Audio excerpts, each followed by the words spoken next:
Perfect. Yes, so I suppose to kickstart, like what I really want to pivot to you guys who are on the call and the guests that join the call is, would your home pass this test right now? And it's a chance to really have a chance to really self-reflect, be honest with yourselves, um, and see what you guys feel like you'd genuinely pass if you had to answer all these questions. So, if someone looked at your home online today, would they feel the care coming through their website? Could they see the standards? Can they understand the culture of the staff coming through? So, what I mean by that specifically is, can you actually see your staff, or is it literally just stock imagery of random people, but obviously of the right fit, but onto your website? Can you feel the standard and warmth of the home coming through? So, are you showing the actual home in its entirety in terms of the rooms, all the different features of the home? Are you showing that? Can the right staff imagine working there? Plus, can local authorities feel confidence before speaking to you?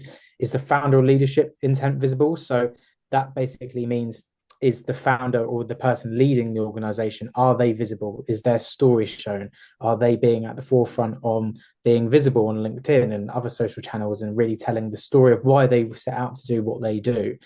Because obviously I think that goes under the radar of how important that actually is, and someone to really connect with. And a credible room, when you go into an office, go into a meeting with a local authority, that they recognize you and they understand exactly what you're doing for what that particular reason. And the big one, which is obviously all around what this campaign is, does the online version of the home reflect the real one? And I suppose that really leads back to the why we've done this campaign. Is I speak to so many founders of children's homes and supported accommodations, that basically they feel like once you come into the home, once you speak to someone who works here, or once you speak to the actual young people that you then go and support, you feel it. You feel the warmth, you feel the care, you feel the standards. But the flip side to that is you're not feeling that online. And that's the biggest tool. You've got an amazing home, an amazing standards, amazing staff, amazing young people that you're working through, but not enough of that is coming through online. And it's a bit of a shame, but and also a very exciting opportunity to flip that and then showcase it. And that's basically what we're here trying to help and showcase a few tips, and the work that we do with our organizations that we support as well. So yeah, who we are. So we, like I mentioned, we are a purpose digital marketing agency. So we work with anyone, like I said, who helps young people. So that goes across AP, foster care, education providers, children's homes, supported accommodation. And here are just a few of the organizations that we work with. So Story Group, they are a bit of a hybrid. So they are an alternate provision, but also have children's homes, supported accommodation. If you was to go and look at their website, I would say quite comfortably that's probably like a best in class in terms of marketing at the moment, of what a children's home and supported accommodation should look like. And we can showcase that in a bit more detail, a bit later on. And then Sherlock Healthcare Services, which is a relatively new organization that we started working with in the last few months. So we're really building up their brand positioning and their brand messaging at the moment, and just in the works of building out their website in dev mode at the moment. And then Liberty Supported Living as well. So we've been working with them about a year and having some really good impact with them guys as well. So yeah, this session today is really focusing on all the challenges of the founders and the organizations that I speak to. So why strong homes still get overlooked, why recruitment feels harder than it should be, and I think that's a massive one that I keep hearing at the moment. Why LA conversations can start colder than expected, what people need to feel before they visit, and what good online presence looks like for children's homes and supported accommodation, and then how to use the home itself as proof. And I think a lot of these fall into founders, and I think it's no fault of their own. But when I speak to a lot of founders, obviously they've come from all different walks of life, not necessarily have got marketing experience, or not sales experience as such, but just how to get referrals, all that type of stuff, because you're so much more focused on delivering the impact and the care for the young people. And obviously time is a massive killer in this space, and obviously sometimes the marketing aspect can fall by the wayside. But obviously these are some of the most common challenges that I see when I speak to founders of children's home support accommodation. So Yeah, I think this leads into what I just mentioned there. So recruitment's tough. The right people are hard to find. We're too reliant on word of mouth is a real big one, or just an existing relationship with one local authority. Like, how can you expand your conversation, expand your network into other local authorities, and not just rely on them for replacements and all that type of stuff as well. We know the home is strong, but we don't show it well enough, and we're doing the work, but it's not always visible. So there's lots of tips and tricks which we can showcase later. But often, I suppose the key characteristics, what we do see is websites that explain the service but do not make the home feel. There's a lot of theory chat and theory wording when it goes to website where you'll just literally list a quick phrase of what you are, the types of care that you do, but there's no real visibility of what a typical day looks like at the home, or even seeing the home, or really understanding this type of staff that you work with. And I think it needs to be improved to really, showcase the standards, showcase the benchmark, and showcase how amazing you guys are, and really less relying on just using imagination to really work what that looks like. Obviously, what we've really understood is most homes don't have a care or a standard problem at all. Even some of the homes that literally have outstanding Ofsted reviews, literally their websites don't reflect that. And I think it's a bit of a shame, but they have a visibility and a confidence problem. So that's what we're really looking to showcase today. So what this is actually potentially costing for a lot of children's home support accommodation is recruitment carries more pressure. The vacancies are having to do way too much convincing. So what I mean by that is having just a couple of job adverts, maybe a potential on LinkedIn or Indeed as well, and not getting the numbers that you hope for. But it might be time to think about and take a step back as like, are we actually showcasing why you should actually want to work there? So obviously everyone's going to be looking at your website, they'll be looking at your socials, can they picture themselves working there? And that's the type of things we need to look at when in terms of recruitment. Like, are you showcasing the culture and the reasons you really want to make people choose you guys over another home as well? And also outlining how hard it's going to be. This is going to be a really tough job, but boy, it's going to be rewarding, and really expressing the meaning behind the role as well. Good staff do not feel what they're joining. Local authority conversations start a bit colder. Spaces are harder to fill with confidence. And yeah, and the strong work is really felt once people are already inside. But off more cases than not, sometimes that can arrive a bit too late in terms of the actual trust. So why this is a bit of a risk. So recruitment pressure is already heavy. The local authorities need confidence quickly. Obviously, the scrutiny is massively increasing when we've been speaking to local authorities and the councils within this. That's a real big focus. And they're always going to lend and trust the homes that they already know are working really well. And are they particularly going to go and try a new home or a new support accommodation where that trust isn't there and they're not really getting that feel behind the home on the website? The generic care language isn't enough. You really need to be out showcasing the how you work, the types of care that you provide, but really showcasing the stories, the young people that you work with, and then also like the achievements, like some of their journeys, like showcasing a bit more personality behind the scenes. And strong homes can still look mediocre online. And yeah, I think that this is really the chance now is to with a lot more competition in the space across across all of Britain. Really, it's definitely the time to be more proactive than rather than be reactive. But I'll hand over to Jem now, who can really bring to life some of the pieces of work that we've done with Story Group and really help to bring this to life. So, since I've been working with Story Group, they've established really good relationships with over 15 local authorities. So Story Group are based in Berkshire, their homes are located in Berkshire, but they're working with local authorities in that area. So, how we've built that is through regular communication, setting up meetings, the things that you should be doing. But alongside that, we're also really showing what the homes look like online. So if you go and look on Story Group's website, their homes are clearly split out. You can have a look around them. There's video tours on social media. So we've really clearly shown what they're like. And whenever a new home opens, there's an open day happening. But behind that is probably a 6-week campaign to really encourage people to attend. If you can't attend, what else can we do? How can we nurture you and make sure that you can come and see our home, our supported accommodation, to really give an olive branch and create a really strong relationship from the off. Perfect. Um, and just quickly here, what we've done is a little bit of an A/B sort of test, or a bit of a before and after almost. And I think it would be great to just have a little bit of a think from you guys here. This is one of our organizations that we're working with on the left hand side currently, which is not currently live, so we can't show the exact company name as of yet.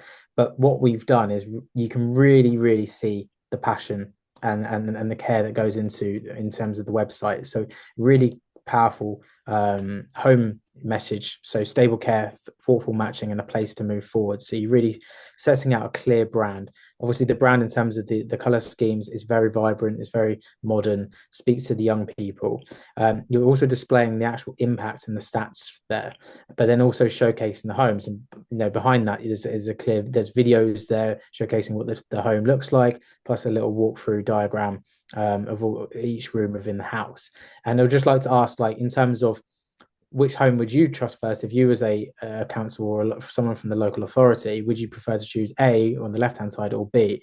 And then the situation with B is this is actually an outstanding provider of a children's home, which is interesting because I'm fully back on the left hand side. You can really feel the care and the actual the warmth coming through on that particular children's home or supported accommodation compared to the right hand side, because obviously very stock imagery. It's listing again the actual just the sort of the blase sort of care points, but not really showcasing the how and really showcasing the picture or really showcasing what a typical sort of day looks like. I don't know if there's anything else you would want to add there, Jem, from your end. Yeah, I think it's more about making sure that your branding, your website, your social media isn't just a tick box Yeah, exercise. So when you look at the example on the right hand side, yeah, you're covering off all that you do. You're an outstanding provider. That's incredible. Like, of course, you want to showcase that, but there's no warmth. The brand is a bit all over the place. There's no consistency. The text is quite hard to read. You really want to make it nice and cohesive for commissioners and local authorities to engage with and look at, and really put your money where your mouth is, I guess, and say, well, yeah, we are outstanding. So look at our homes. If we haven't worked with you before, let us show you and give you the first insight. Your website is typically the first bit of information that a local authority is going to gather about you. So make it really nice and simple for them to learn who you are, show the warmth of your home. A lot of the young people you work with have come from really poor, horrible backgrounds, and you don't want that for them anymore. So let's show that through your website. yeah, no, I couldn't agree more. And I think the point I just really want to quickly make as well is like this isn't by all at all it means any slander or any sort of negative point. It's I just think it's obviously honest feedback, but it's also such an exciting opportunity to showcase how good you guys are. And I think that's the real point of what we're trying to get across. So what strong providers are doing across all channels in terms of some of the success that we've seen is foundations, and this is like the benchmark, and I suppose the actual minimum of what we should be seeing is a website that makes the home feel real, clear message around who the home is for, simple inquiry referral journeys. So quite a lot of websites don't have clear call to actions or a clear user journey for that person when they go onto a website. It's very hard to navigate, hard to get in contact, and you're sort of left guessing of where to go to other than just a bit of like a random contact form. Visible standards in a visible environment. I think visible environment is my biggest bugbearer, I suppose, personally. Is like you really want to see the home, and it's really hard to picture what you guys look like if that's not there. Something I always say as well is like you would never book a hotel on holiday without seeing it, and I think there's exactly the same standard applies for this as well. You should always have your home there, so you can see the standards. Clear recruitment story and a reason for wanting to join, and within that, showcase your staff and the culture and the content. So ask your staff, get them to be involved in terms of content. What does a day in the life look like? Get them involved in videos. Why do they love working for you? What's their favorite part of the job in terms of working with the young people? Also showcase and proof in the right places, so really showcasing your achievements, the impact that you're making, and a consistent tone of voice. So having a brand and a message and a clear positioning of exactly who you are, what sets you out to be different to the other children's homes and supported accommodation in your area, so people know exactly what your USP is and the ways that you work for your young people.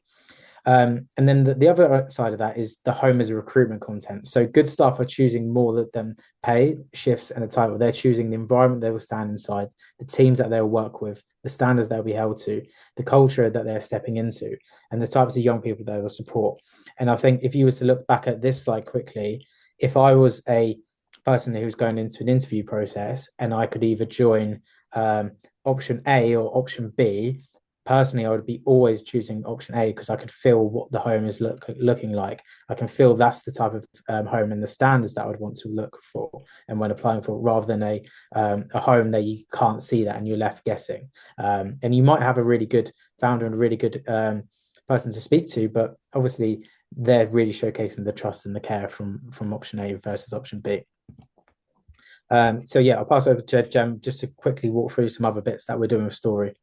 So, like Kurt said, we're really big advocates for showing the homes on social media, on the website, wherever you possibly can, in email campaigns to commissioners or, you know, people buy into people and they trust what they can see. Photos are great, and I will always say if you can't get a video, get a photo, showcase what you can. However, whenever a new home opens, whether that be a supported accommodation or a children's home, we always do a new site tour.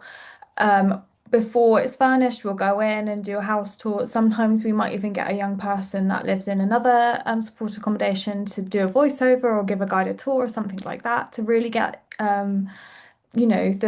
the team or young people involved in the creation of content. Of course, if you don't have the right consents for young people, don't use them. But this is something that I really recommend doing more from the aspect of getting video content so that if a commissioner or local authority go, do you have anything that we can see of your home? Yeah, we've actually got a brand new video that we can show you.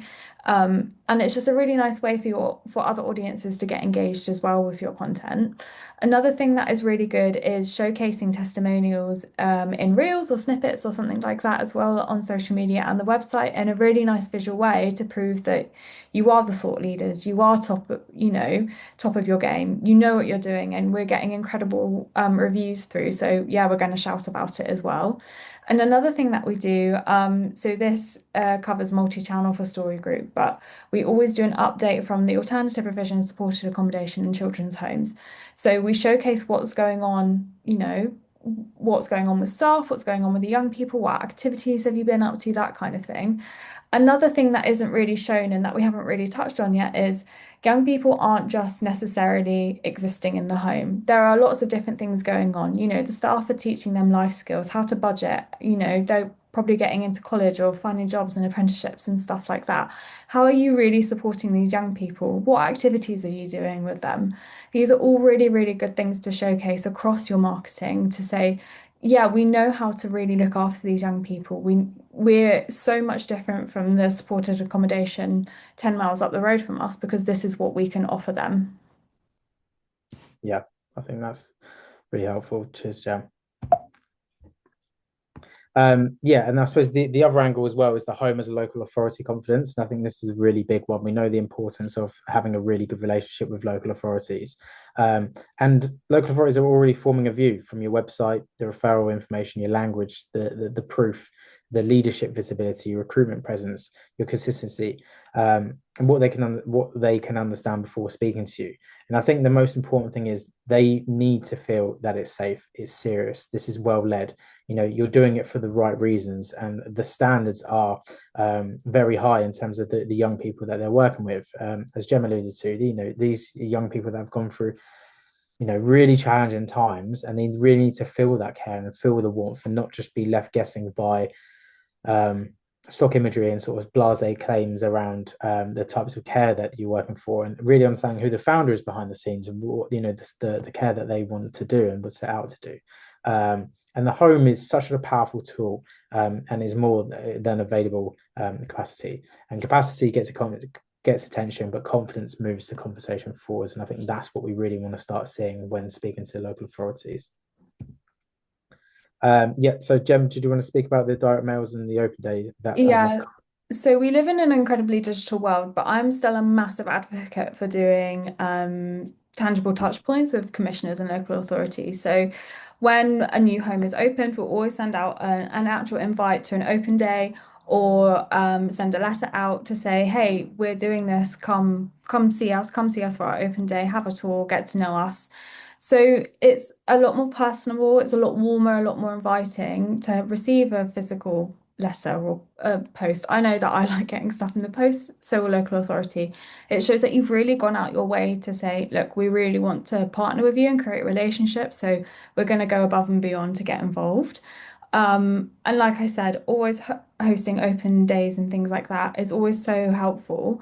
Even if the home has been opened, what Story Group do sometimes as well is like a summer barbecue and things like that, and they'll invite local commissioners and um, yeah, and commissioners to come and join in with the events to say, we really appreciate this partnership. We're going to invite you to our events and get you involved as well.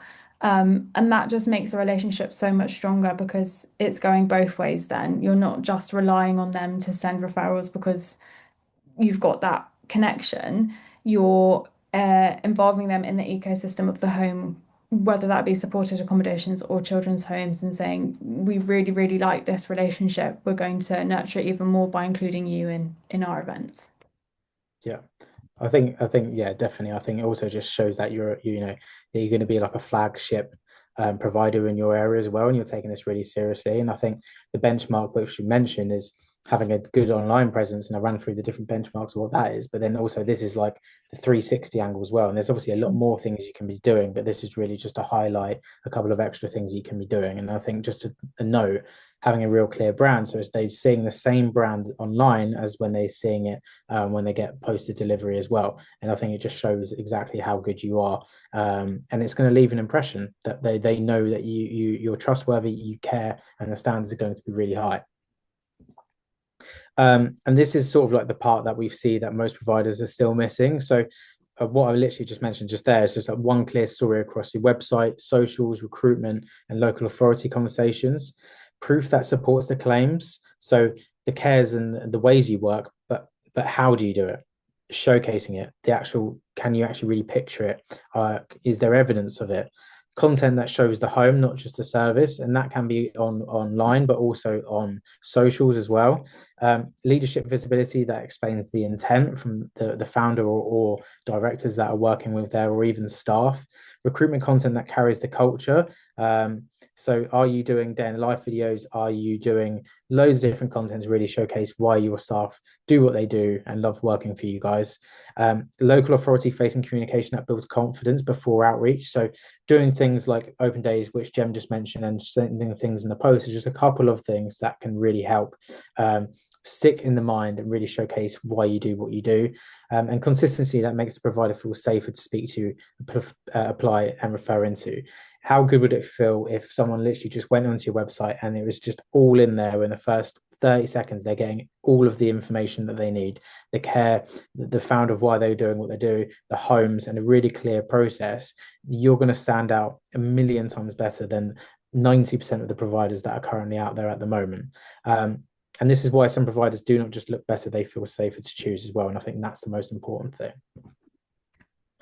We're quickly going to play a video which was being slightly pre-recorded by Pete Lacarinas, who's the founder of HMO Premier and Project Homes. He has an abundance of experience within this space, supporting lots of different children's homes and supported accommodations. Unfortunately, he's now on holidays, so he couldn't be here live, but we've managed to pre-record a video which showcases the impact, the standards, and the real key responsibilities of what a supported accommodation in a children's home should be. I'm standing outside one of our newly renovated children's homes, halfway through being furnished, really excited to be creating something that we can have so much purpose with. Because before the statement of purpose, before the policies, comes the home. And it's really important when we show local authorities, providers, that they see our vision for what we want to do, and that's change an industry and offer the best possible accommodation for children and young people. Come and have a look. I think the environment within the home is so important because children and young people, they see everything. And what we want them to see when they come into our home is safety, a nurturing environment, somewhere they can call their own, and something they can make their own. If I'm thinking now about this part of the property as you walk in. I'd like to think that the children and young people that stay here will come up with something to go up here. So every time they come in the house, they can see it, something positive. We've got really great spaces, different types of rooms, gaming rooms, rooms where they can relax, watch television, work, great gardens enclosed where they can feel safe. And the environment isn't just for the children, it's for the staff and people that work here, the providers too, so they can do their magic. So for me, the environment is everything, and it's where the home begins.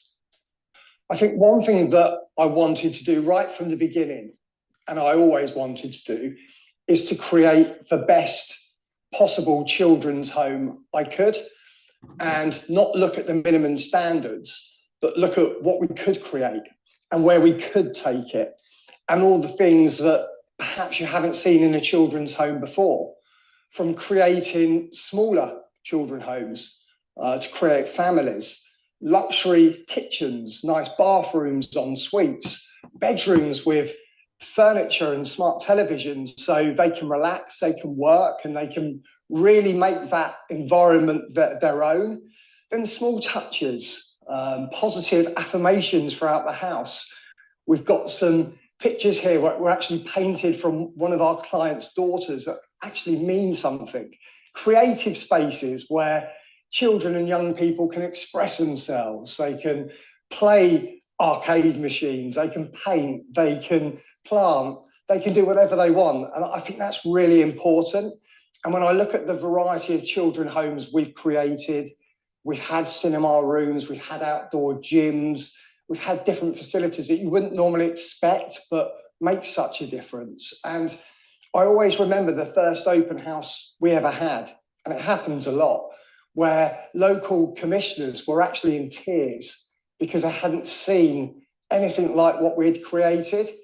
And my job now is always to see what's next and how we evolve and how we take it to the next level. And I think that's really important in making long impacting change.